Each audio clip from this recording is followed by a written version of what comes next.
Whitechapel, 1888. Murky streets lit only by a flickering gaslight, casting malevolent shadows in every corner. A looming, faceless figure leaning over a mutilated body, then disappearing like a phantom into the maze of narrow streets, letters written in blood. This is the case everyone has heard of, one of the original unsolved mysteries that not only haunted the streets of London's East End, but still haunts researchers and true crime enthusiasts today, over a century later. It's the first case where a nickname was bestowed upon the killer, a name so memorable it would never be forgotten. The very words conjuring up images of a demon dressed as a doctor, clutching a bag full of implements of death. Although we'll soon see that this symbolic portrayal was far from the truth. This is the story of Jack the Ripper. It's also a story of the victims, the canonical five: Mary Ann Nichols, Annie Chapman, Elizabeth Stride, Catherine Eddowes, and Mary Jane Kelly, as well as two women who were killed shortly before the Autumn of Terror, Emma Smith and Martha Tabram. Were they also victims of the bloodthirsty apparition we know only as the Ripper? Just like all the other unanswered questions this case inspires, we may never know. Read all about it, read all about it. Horrible murder at George Yard. You are now entering London's East End to experience the Autumn of Terror. Please note that this episode contains adult themes and descriptions of violent crimes which may not be suitable for all audiences. The use of the term prostitution is in no way intended to cause offence, but it will be used in this series for historical accuracy, as that is what it was referred to back then. Primary sources have been used as much as possible. This series has been created with the utmost respect for the victims in mind.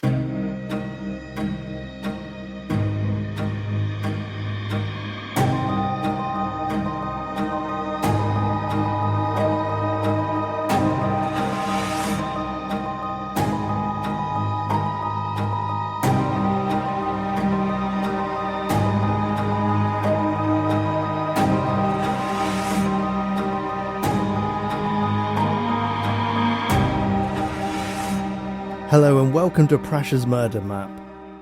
Thank you for joining me for this special Jack the Ripper series. We're going to travel to Whitechapel in 1888 to witness the series of gruesome murders that would forever mark East London on the map as home to one of the most famous serial killers of all time, Jack the Ripper. I'm honoured to announce several very special guests who will be voicing characters for me throughout our journey. A huge thank you goes to Peter Blexley, author, broadcaster and former Scotland Yard detective; Carl Kopak, ripperologist and writer of the 10 Weeks in Whitechapel series, produced by Rippercast; Philip Hutchinson, author, ripperologist and co-founder of Lucky Dog Theatre Productions, as well as several fantastic podcasters. I'll list them out alphabetically by the name of their show. Charlie and Eileen, hosts of Crime Lapse; Jenny, host of It's Murder Up North; Emily G. Thompson, author and host of Morbidology; Eric Rivenus, author, historian and host of Most Notorious and Where Blood Runs Cold; Adam, host of UK True Crime. They'll be appearing in later episodes of this mini-series, so listen out for them, and I'll be putting links for each of these guests in the show notes to their websites, shows, books or social media, so please check those out too. 20 other people have been involved in bringing this show to life, friends and people I know who are involved in amateur dramatics, so a big thank you to all of you too. So let's imagine ourselves as time travellers, newly arrived in the late 19th century, standing on a street corner. By this time, London was the biggest capital city in the world and the centre of the British Empire, ruled by Queen Victoria. The West End was affluent and enjoyed plenty of new restaurants, hotels and concert halls, whereas the East End had only pollution, overcrowding and poverty. In 1887, Sir Arthur Conan Doyle published the first Sherlock Holmes novel, but books and entertainment were a world away for the inhabitants of Whitechapel, an area which stretched between Aldgate and Spitalfields in the west to Mile End in the east. It was the worst district in the city, avoided like the plague by everyone except those who had no choice. There would have been a melange of sounds all around you: horses' hooves, the cries of market traders, dogs and cats, hurdy-gurdy music, people talking, shouting and laughing. I've created an immersive soundscape which you'll hear a few times throughout this series. Let's listen to some of it now to get you into the spirit of the time period we'll be visiting in 7 special episodes released over a period of just 2 weeks. There are a couple of Easter eggs in there which those who are already familiar with the case might pick up on, so listen carefully each time I play a part of the soundscape.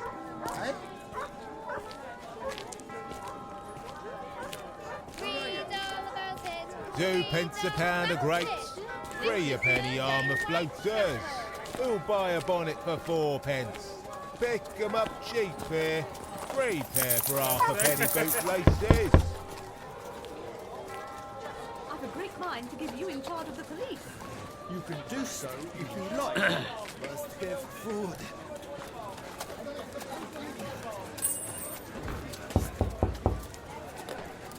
I've lost my key. I hope you enjoyed hearing that snippet. You'll hear some more as the mini-series progresses. So what else would you notice if we went back in time to witness Victorian Whitechapel? It was a labyrinth of narrow streets, home to slums and tenement buildings, with 800 people crammed into every acre. Streets were only wide enough for a hansom cab to pass, which was a horse-drawn carriage and the main method of transport around the city for those who could afford it. For everyone else, walking was the only option. You would hear the clip-clopping of horses' hooves almost continually, as there were around 11,000 hansom cabs in London and over 50,000 horses. But it wasn't just the sound that would hit you, it was the smell. A few years later, the city would experience the Great Horse Manure Crisis, as streets became so full of the stuff that authorities could see no way to solve the problem. The answer was as dramatic as it was unanticipated. Henry Ford's motorcars had replaced horse-drawn travel almost entirely by 1912. But back in 1888, this was nothing but a distant dream. The stench of dung and horse urine wouldn't be the only scents to fill your nose as you walked the cobble streets, although technically they were made from setts, not cobbles, which was squarer and more regular. Your nostrils would be assailed by thick black smog drifting over from the West End factories, the pungent smell of fish from the docks, and the fetid stench of cesspools and drains under the houses, in the days before more sophisticated plumbing solutions arrived. The sewer system was built by civil engineer Bazalgette in the 1860s, which reduced outbreaks of cholera and typhoid, but hygiene for people living in the East End remained poor, as they had to queue for hours to access parish water pumps to wash themselves. It was against this backdrop of overcrowding, disease and poverty that the Whitechapel murders took place. There were 15,000 homeless and many more hopeless. Women whose husbands had either left them or died often had no option but to turn to sex work, which in those days was referred to as prostitution. So I'm in no way intending any offence by using that phrase, but will do so in this series to represent it as it was historically. It's commonly believed that there were 5 Jack the Ripper victims, and these murders are known as the canonical ones, or C5. But some ripperologists question whether all of these were the work of the same killer, and some believe that other murders should be included in this list. Before we get started on the 5 canonical murders, we're going to use this first episode to examine 2 murders that took place just before what we call the Autumn of Terror, included in the more loose grouping called the Whitechapel Murders. I'll discuss whether I think these were Ripper killings, and I'll give you some more historical context as we go along, because let's face it, London in the 1800s was a very strange and different place from how we see the world today. Even us Brits struggle to understand some of the old-fashioned phrases and customs from those times, so I'll do my best to paint a picture for you, and I'll explain everything clearly, especially for those from other parts of the world. So let's go back to that street corner, as you take in the melee of sights and sounds, the cries of market traders, the snorting of horses, and the mass of bustling humanity around you. Each person passing by has their own busy life and their own worries in this unforgiving world where there were no guarantees and no safety nets. As you watch the brutal story unfolds. Emma Elizabeth Smith was born in 1843, so in 1888 she was 45 years old. She sometimes claimed to be a widow, but at other times said that she'd left her husband years ago. She was often witnessed getting into fights and frequently sported a black eye or a collection of cuts and bruises. Like many people in the area, she was a heavy drinker. She was 5'2", with a fair complexion, light brown hair, and a scar on her right temple. She lodged at 18 George Street in Spitalfields and normally left at around 6 to 7 p.m. to look for customers, as she had turned to prostitution to earn money to pay her way. Before we go any further, I'll explain what a lodging house was. Emma Smith had been lodging in the same place for many years, but many people had to take a bed anywhere they could find one, and they had to be paid for each night, usually at a cost of 4p. If you didn't have your 4p, you didn't have a roof over your head. It was as simple as that. Or if you only had 2p, you could drape yourself over a washing line, strung up across a room along with lots of other people, which was probably a little better than sleeping on the floor. And no, I'm not joking. You didn't need to worry about oversleeping either. In the morning, the landlord would untie the washing line so everyone would be rudely awoken as they tumbled to the floor. People referred to their 4p fee as their DOS money, which just meant the money they needed to pay for a bed for the night. Emma Smith left her lodging house at around 6 p.m, as usual on Easter Monday, April the 3rd, 1888. At around 1:30 a.m, she was passing St Mary's Church when she saw 3 men approaching her, one younger than the others and probably under 20. She felt uneasy and crossed the street to avoid them, but they followed her. She began to run, but the 3 men chased her.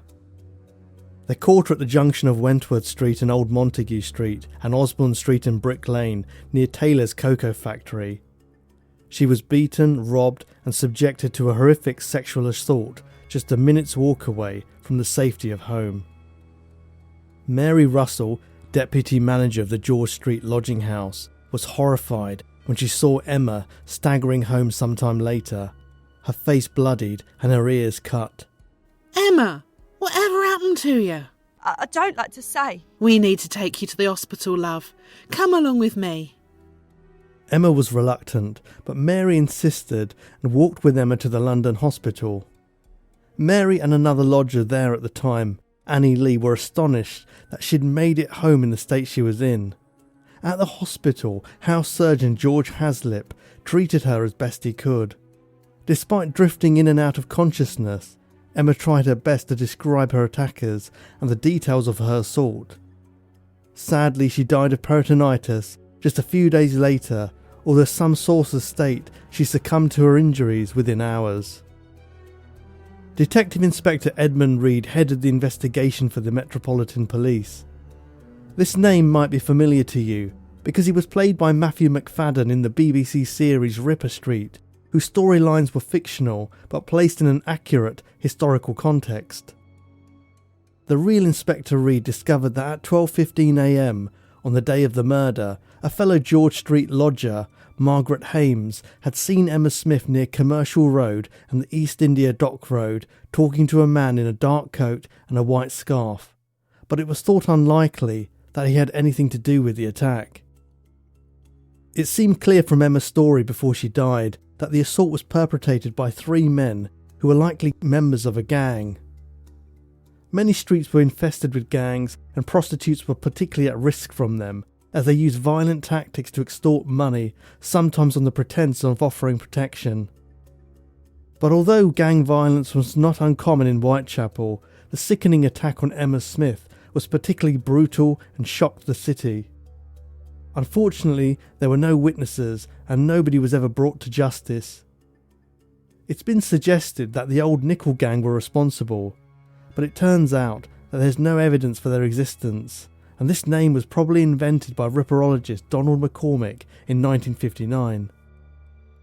Whichever group was responsible, or even if it was just 3 men unaffiliated with an organised gang, it was almost certainly nothing to do with Jack the Ripper. But because the murder of Emma Smith occurred in the Whitechapel area just a few months before the C5, it has become viewed as the first in the series of unsolved murders of prostitutes.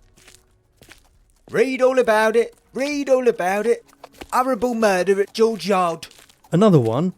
Tell me, young man, what's all this about? I need to tell my listeners the latest news. Another murder, innit? A woman been done in. Down the George Yard buildings. Read all about it. Who was the victim this time? Dunno. They ain't identified her yet. Are you buying a paper or not, Gov? Not today, thank you, but here's a coin for your trouble. Crikey. Thank you, sir. Have a splendid day. Sorry about the interruption. It sounds like we'd better not waste any time. Let's move on to the next crime scene. At around 4:45 a.m. on Tuesday, August 7th, 1888, dock labourer John Reeves was getting ready for work. The sun was just rising, and he yawned as he left his room at the George Yard buildings and made his way towards the stairs. What he saw there shot him into immediate wakefulness. A woman was lying on her back in a pool of blood, her hands clenched at her sides. He ran to fetch the police, and PC Thomas Barrett, badge number 226H, hurried to the scene. The report described the victim as follows.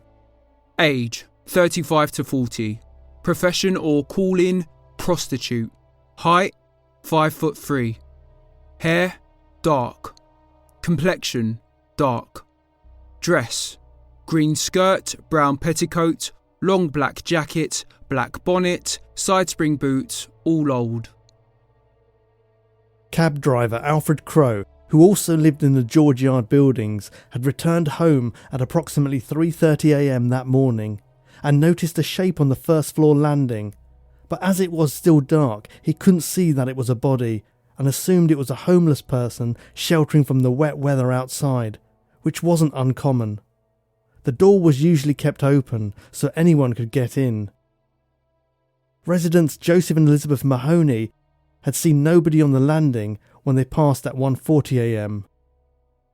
Police took a photo of the body and it was removed to the Whitechapel mortuary, also known as the Dead Shed, as it was really just a brick shed in Old Montague Street, which no longer exists. Dr. Timothy Killeen conducted the post-mortem and estimated the time of death at around 2:30 a.m. He found 39 stab wounds, including 5 to the left lung, 2 to the right lung, 1 to the heart, 5 to the liver, 2 to the spleen, and 6 to the stomach. But the focus of the attack had been on the breast, belly, and groin area. Killeen believed that all but one of the wounds were inflicted by a right-hander, probably with a penknife. He thought that the final wound was made with a dagger or bayonet to the heart. Although doctors and surgeons were well versed in knife wounds at this time, modern forensics now show that it was unlikely a bayonet was used because of the way the skin yields to stab wounds, and they believe that all 39 probably came from the same weapon. It could be that the same place was stabbed more than once, affecting the depth and size of the injury. Unfortunately, the post-mortem report no longer exists, so we only have newspaper accounts to go by. The problem was that nobody knew the victim's name. 3 people had given 3 different identifications of the corpse, so on Thursday, August 9th, the inquest was adjourned for 2 weeks. That same afternoon, prostitute Mary Ann Connolly, alias Pearly Poll, came forward with a name. The victim was 39-year-old Martha Tabram. Shortly afterwards, Martha's estranged husband confirmed the identification. She was born as Martha White in 1849, and her parents both died when she was just 16. On Christmas Day 1869, she married foreman furniture packer Henry Tabram in St Mary's Parish, Newington, and they had 2 sons. By 1875, the marriage had deteriorated, not helped by Martha's heavy drinking. But even after they separated, Tabram continued to support his ex-wife with 12 shillings a week. Even with his relatively generous payment, Martha harassed him in the street, pestering him for yet more money, most of which was spent on more alcohol. As a result, he reduced her allowance to 2 shillings and 6pence a week. Excessive drinking was a problem all over the country, but the media tended to focus more on the blight of alcohol on the East End, perhaps with good reason. Magistrate Montague Williams said, "There is no mistake about what is the cause of nearly all the crime in the East End of London. The curse of all is drink, and I must say that the wives are often worse than the husbands." You might wonder why so many people in dire straits would rather spend their last pennies on alcohol than a good meal and a safe bed for the night. But maybe living in such a desperate situation, with little hope of future security and at risk of violence every day, people prefer to be intoxicated for a while to forget their daily troubles. It's easy for us in our comparatively comfortable modern lives to say their little money should have been spent more wisely, but we have to remember their world was very different from our own. Also, drinking water in many areas was unsanitary and carried disease, so people didn't have many other options. After Martha's breakup with Tabram, she started living with carpenter Henry Turner. She had a habit of staying out late until 11:30 p.m. because she'd been taken to the police station to sober up after having hysterical fits or seizures caused by excessive drinking. Turner didn't have a regular job in 1888 and made ends meet by selling cheap trinkets like needles and pins, and the two of them lodged at a house in Commercial Road. Their landlady, Mrs. Bolsfield, once said, Martha was a person who'd rather have a glass of ale than a cup of tea. Around July 1888, Martha and Henry left their lodgings without giving notice, as they were struggling to pay the rent. Shortly after this, the couple broke up. Martha went to live at Satchel's lodging house at 19 George Street in Spitalfields, but despite continuing to sell trinkets, she couldn't pay the DOS money, so she resorted to selling her body, like so many other women in the area. She had no idea that finding enough rent money would soon be the least of her worries, and that she would meet a terrible end just a couple of weeks later. John Reeves, the man who found her body, said he'd seen no footprints on the stairs and no sign of any weapons. Detective Inspector Edmund Reed took on the case. Pearly Poll, who'd made the identification, claimed she and Martha had been with 2 soldiers on the night of the murder, one a corporal and the other a private of the guards, between 10 and 11:45 p.m. They'd allegedly walked about Whitechapel, going from pub to pub, and then separated. Pearly Poll going with the corporal and Martha going with the private, with obvious intentions. Funnily enough, P.C. Barrett had also seen a private of the guards at around 2 a.m. on the night of the murder, when he was on patrol in George Yard. He reported that the soldier said he was waiting for a friend who had gone off with a girl. D.I. Reed arranged for all the corporals and privates from the Grenadier Guards who'd been on leave on the night of the murder to take part in an identity parade.